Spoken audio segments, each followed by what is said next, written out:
कल्पना कीजिए एक ऐसी विधा की जो बिना किसी दवा के शरीर को स्वस्थ रखे, बिना किसी हथियार के मन की लड़ाई जीतना सिखाए और बिना किसी भेदभाव के पूरी मानवता को एक सूत्र में बांध दे। यह कोई चमत्कार नहीं बल्कि योग है। आज योग दुनिया के करोड़ों लोगों की दिनचर्या का हिस्सा बन चुका है। न्यूयॉर्क के पार्कों से लेकर लंदन के स्टूडियो तक, टोक्यो के कॉर्पोरेट दफ्तरों से लेकर दिल्ली के राजपथ तक, हर जगह लोग योग करते दिखाई देते हैं। लेकिन योग की एक वैश्विक पहचान अचानक नहीं बनी। इसके लिए पीछे हजारों वर्षों का इतिहास, ऋषियों की साधना, गुरुओं का ज्ञान और भारत की आध्यात्मिक परंपरा की गहरी जड़ें छिपी हुई है। योग शब्द संस्कृत की युग धातु से बना है, जिसका अर्थ है जोड़ना। लेकिन आखिर ऐसा क्या जोड़ना? योग शरीर को मन से, मन को आत्मा से और आत्मा को परम चेतना से जोड़ने की प्रक्रिया है। यही कारण है कि प्राचीन भारतीय परंपरा में योग को केवल शारीरिक क्रिया नहीं बल्कि जीवन जीने का विज्ञान माना गया। योग हमें सिखाता है कि बाहरी दुनिया को जीतने से पहले अपने भीतर की अशांति, भय, क्रोध और अहंकार पर विजय पाना आवश्यक है।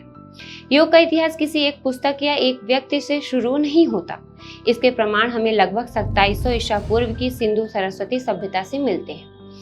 पुरातात्विक को ऐसी अनेके मोहरें और आकृतियां मिली हैं जिसमें लोग ध्यान मुद्रा में बैठे दिखाई देते हैं। यह संकेत देता है कि उस समय भी ध्यान और योग जैसी साधनाओं का अभ्यास किया जाता था। हालांकि उस समय का लिखित इतिहास उपलब्ध नहीं है, लेकिन इतना स्पष्ट है कि योग की जड़ें भारतीय सभ्यता के प्रारंभिक विकास के साथ जुड़ी हुई है।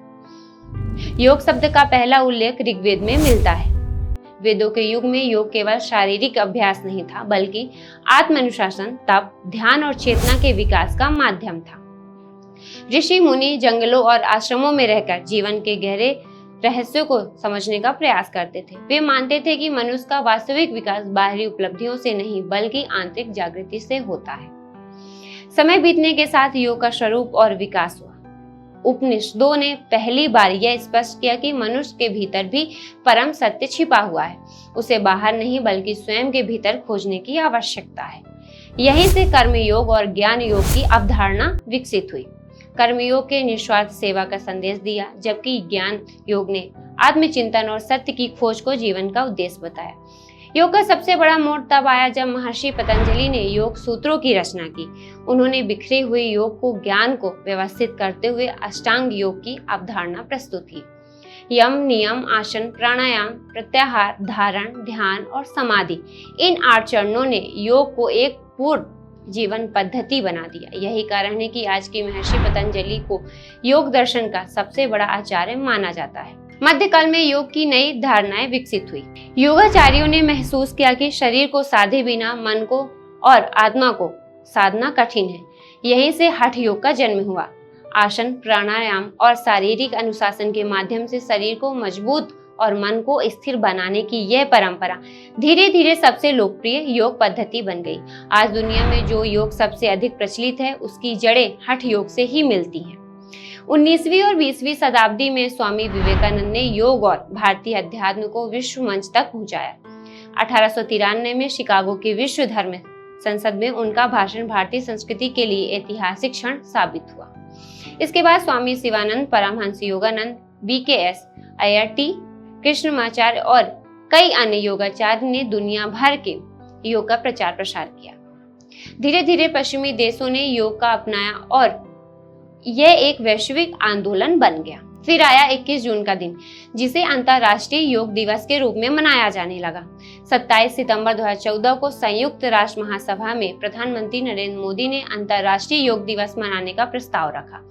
उन्होंने कहा था कि योग केवल व्यायाम नहीं बल्कि मनुष्य को प्रकृति के बीच सामंजस्य का माध्यम है। 11 दिसंबर 2014 को संयुक्त राष्ट्र के 170 देशों ने इस प्रस्ताव का समर्थन किया और रिकॉर्ड समय में इसे मंजूरी मिल गई।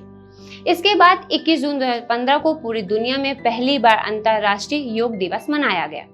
आज 21 जून के केवल एक तारीख नहीं बल्कि भारत की सांस्कृतिक शक्ति और विश्व कल्याण के संदेश का प्रतीक बन चुकी है। आज तनाव, अवसाद, अनिद्रा, उच्च रक्तचाप और जीवन शैली से जुड़ी बीमारियां तेजी से बढ़ रही हैं। ऐसे समय में योग केवल स्वास्थ्य का साधन नहीं बल्कि जीवन को संतुलित बनाने का माध्यम बन गया है। अस्पतालों, विश्वविद्यालयों, शोध संस्थानों और कॉर्पोरेटिव जगत में भी योग को अपनाया जा रहा है।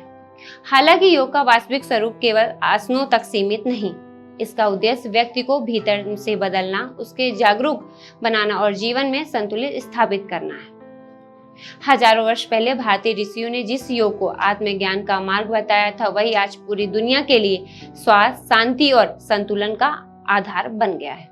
योग किसी धर्म, जाति, भाषा या देश की सीमा से बंधा नहीं है। यह मानवता को जोड़ने वाली एक ऐसी शक्ति है जो हमें स्वयं से मिलना सिखाती है।